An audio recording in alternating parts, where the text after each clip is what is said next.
सुप्रभात बच्चों, आशा है आप लोग स्वस्थ होंगे और खुश होंगे। आज की हिंदी की ऑनलाइन कक्षा में एक बार फिर से आपका बहुत बहुत स्वागत है। बच्चों, आज हम लोग पाठ 10 डाकू अंगुलीमाल और बुद्ध पाठ का पुस्तक के अभ्यास जानेंगे। तो चलिए पुस्तक के अभ्यास की ओर चलते हैं। ये आपका पुस्तक के अभ्यास है। इसमें सबसे पहले आप देख रहे होंगे कि यहाँ पर श्रुत लेख दिया हुआ है। इसमें कुछ शब्द दिए गए हैं। शब्द है अंगुलीमाल, अंगुलियाँ, खतरनाक, स्वागत, जीवन, अज्ञान, पछतावा और शरण। ठीक है, इन सभी शब्दों को आपको सस्वर उच्चारण भी करना है और अपने घर की रफ कॉपी में आप इसे 3-3 बार लिखकर इसका अभ्यास भी करेंगे। बच्चों, अब यहाँ पर कुछ प्रश्न दिए गए हैं, जिन प्रश्नों का आपको मौखिक उत्तर देना है या फिर आप इसे संक्षिप्त उत्तर भी कह सकते हैं। ठीक है, यहाँ प्रश्न है, डाकू अंगुलीमाल का नाम। ठीक है, डाकू अंगुलीमाल का नाम अंगुलीमाल क्यों पड़ा था? ठीक है, इसका उत्तर है अंगुलियों की माला पहनने के कारण। दूसरा प्रश्न है, अंगुलीमाल के लिए क्या हंसी खेल था? उत्तर है लोगों को मारना और लूटना। तीसरा प्रश्न है, महात्मा बुद्ध को लोगों ने क्या समझाया? उत्तर है लोगों ने उन्हें समझाया था जंगल में न जाने को। ठीक है, घ में चौथा प्रश्न है, बुद्ध ने अंगुलीमाल से पहले क्या कहा? उत्तर है पेड़ से पत्ते तोड़ने को। बुद्ध ने अंगुलीमाल से कहा कि भाई मेरे लिए जरा सामने वाले पेड़ से 4 पत्ते तोड़ ले आना। ठीक है, आगे बढ़ते हैं। बुद्ध की कौन सी बात सुनकर अंगुलीमाल का अज्ञान दूर हो गया? इस प्रश्न का उत्तर है जीवन न देने की शक्ति की बात सुनकर। बच्चों, आपको याद होगा ना, महात्मा बुद्ध ने कहा था जब तुम में जीवन देने की शक्ति नहीं तो उसे लेने का तुम्हें हक किसने दिया? तो यानी जब वो लोगों को मौत के घाट उतारता है, लेकिन क्या वो लोगों को दोबारा जीवित कर सकता है? जब उसने ऐसी बात सुनी तब उसे ध्यान हुआ कि वह कितनी बड़ी गलती कर रहा है। अब हम लोग बहुविकल्पीय प्रश्न की ओर आते हैं। यहाँ प्रश्न दिया गया है और उसके 3 विकल्प दिए गए हैं। आप लोगों को सही विकल्प को चुनना है और उसके बगल में दिए हुए बॉक्स में सही का निशान लगाना है। शब्द है डाकू, साधु और कवि। और प्रश्न है आपका अंगुलीमाल कौन था? वह डाकू था, साधु था या कवि था? वह तो एक डाकू था, तो यहाँ पर आपको सही का निशान लगा देना है। भगवान बुद्ध कहाँ निडर होकर घूमने लगे? इसमें उत्तर दिया गया है महल में, जंगल में और समुद्र में। सही उत्तर है जंगल में। तो यहाँ जंगल में के बगल में जो बॉक्स दिया गया है उस पे हम लोग सही का निशान लगाएंगे।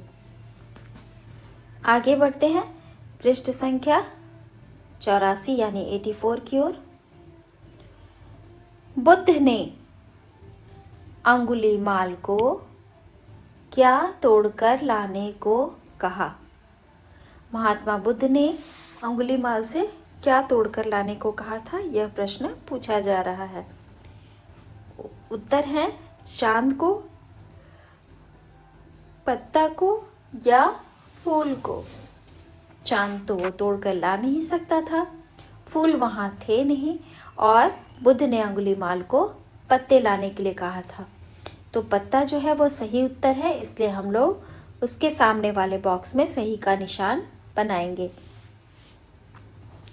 दूसरा प्रश्न है, अंगुलीमाल किसकी शरण में आ गया?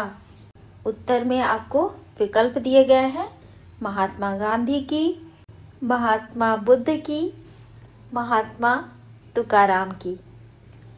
तो सही उत्तर है महात्मा बुद्ध की। तो उसके सामने दिए गए बॉक्स में आपको सही का निशान लगाना है। बच्चों, अब हम लोग गद्यांश की ओर आते हैं। यहाँ प्रश्न संख्या 1 में एक गद्यांश दिया गया है जो आपके इसी पाठ का अंश है। इसे आपको ध्यान से पढ़ना है और फिर उसके नीचे लिखे गए प्रश्न के उत्तर आपको बताने हैं। बुद्ध ने उससे कहा, सामने के पेड़ से 4 पत्ते तोड़ लाओगे? अंगुलीमाल के लिए यह काम कठिन न था। वह जरा सी देर में पत्ते तोड़कर ले आया। बुद्ध ने उससे कहा, अब एक काम और करो, जहाँ से पत्ते तोड़कर लाए हो वहीं इसे लगा आओ। अंगुलीमाल बोला, यह कैसे हो सकता है? बुद्ध ने कहा, जब तुम कोई वस्तु जोड़ नहीं सकते तब फिर उसे तोड़ने का हक तुम्हें किसने दिया? जब तुम्हारे पास किसी को जीवन देने की शक्ति नहीं है तो तुम किसी का जीवन कैसे ले सकते हो? इस गद्यांश को आपने पढ़ा, समझा और इसी गद्यांश के आधार पर नीचे कुछ प्रश्न दिए गए हैं। बुद्ध ने किससे पत्ते तोड़कर लाने को कहा? ठीक है, इस प्रश्न का उत्तर है बुद्ध ने किससे की जगह क्या हो जाएगा बच्चों? अंगुलीमाल। बुद्ध ने अंगुलीमाल से पत्ते तोड़ लाने को कहा। दूसरा प्रश्न है, बुद्ध ने पत्तों को पुनः जोड़ने को क्यों कहा? इस प्रश्न का उत्तर है महात्मा बुद्ध उसे उसकी गलतियों के बारे में समझाना चाहते थे, उसे सही मार्ग पर लाना चाहते थे। महात्मा बुद्ध के समझाने पर वह हो सकता है समझ जाए। उन्हें अपने आप पर पूर्ण विश्वास था, इसीलिए लोगों के मना करने पर भी वह जंगल की ओर गए और अंगुलीमाल के सामने उनका आमना सामना हुआ। महात्मा बुद्ध तनिक भी नहीं घबराए, उन्होंने मुस्कुराकर उसका स्वागत किया। तो महात्मा बुद्ध को पूरा यकीन था कि वह अपनी सूझबूझ से अंगुलीमाल को सही मार्ग पर ले आएंगे, इसीलिए उन्होंने उसे एक पत्ते तोड़कर लाने के लिए कहा और उन पत्तों को वापस से उस स्थान पर लगाने को कहा, जिससे वो अपनी गलती को समझ सके और सुधार सके। तीसरा प्रश्न है, यह कैसे हो सकता है? अंगुलीमाल ने ऐसा क्यों कहा? यह कैसे हो सकता है? यह वाक्य उसने तब कहा जब महात्मा बुद्ध ने उनसे कहा कि इन 4 पत्तों को वापस वहीं पर लगा आओ जहाँ से तुमने इन्हें तोड़ा है। अंगुलीमाल ने ऐसा इसलिए कहा क्योंकि यह कार्य करना संभव नहीं था।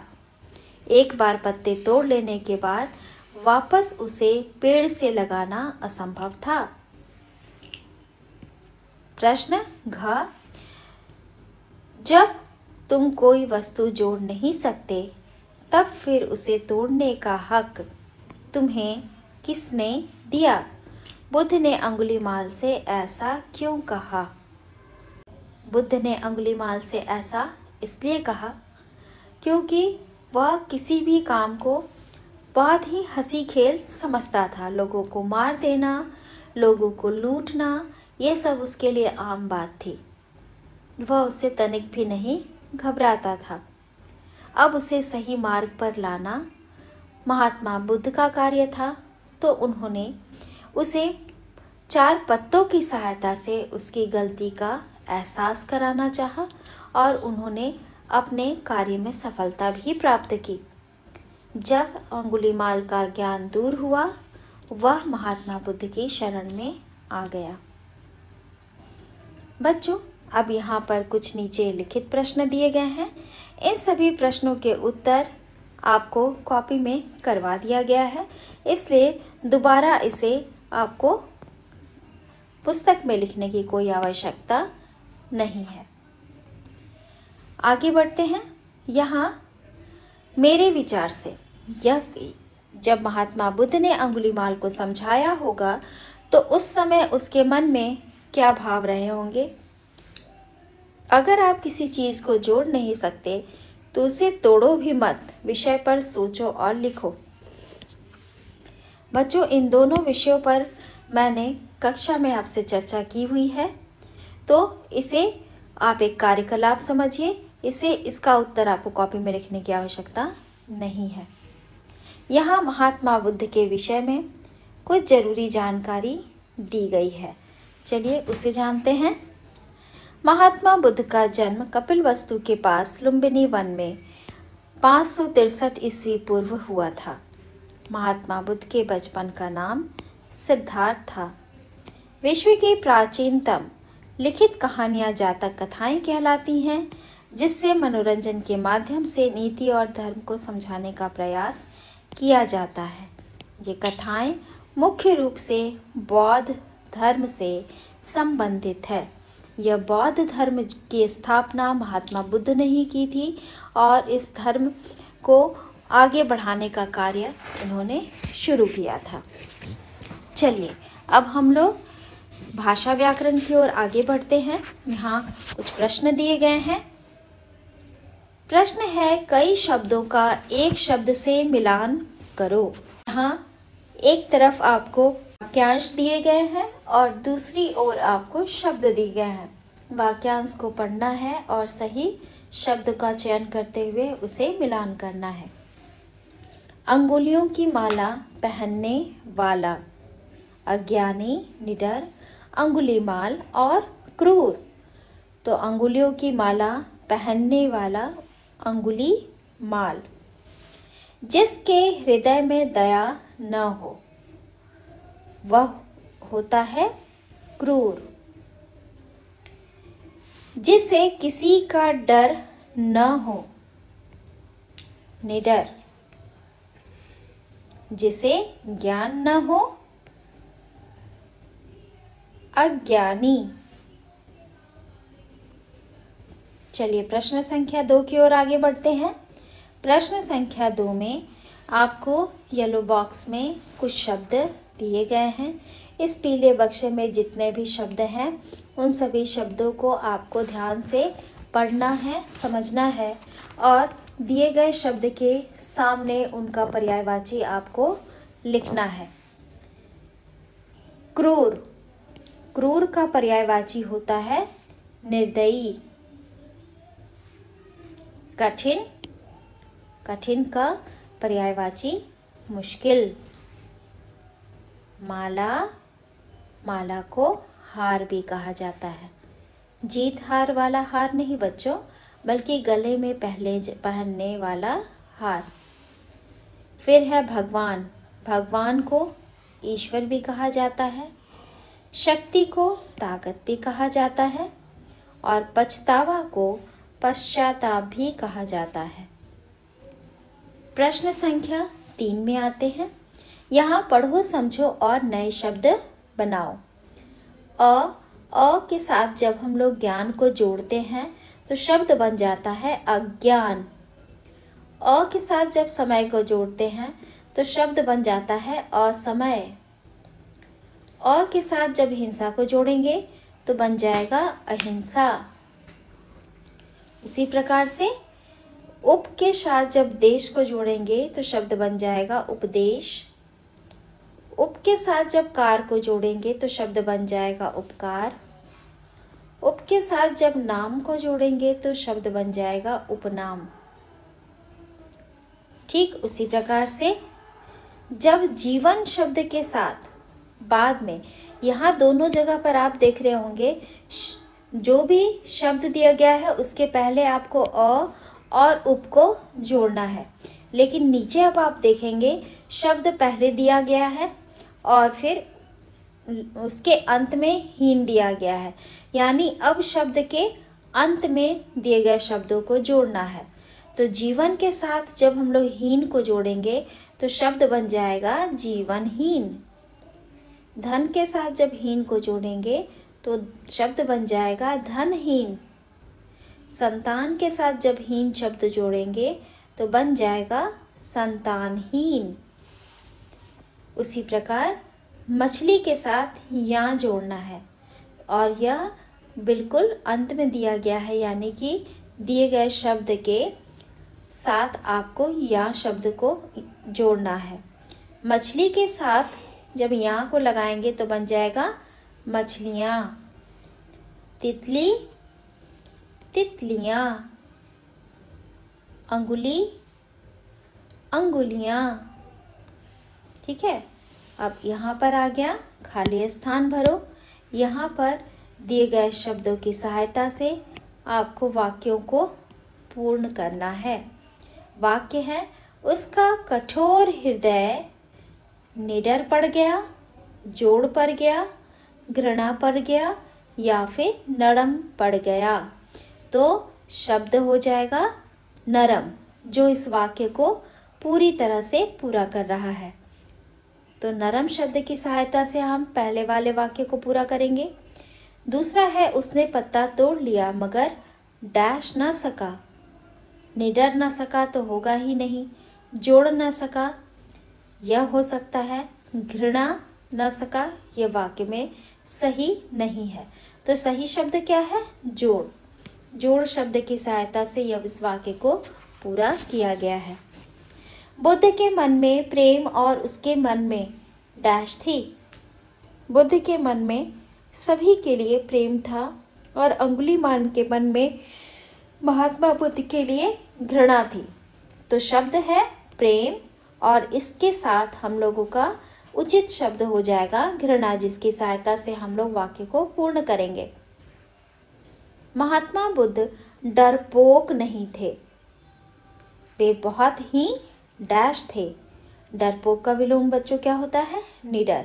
और यहाँ हम लोगों के पास एक शब्द बच रहा है निडर, जिसकी सहायता से हम लोग अंतिम वाक्य को पूर्ण कर सकते हैं।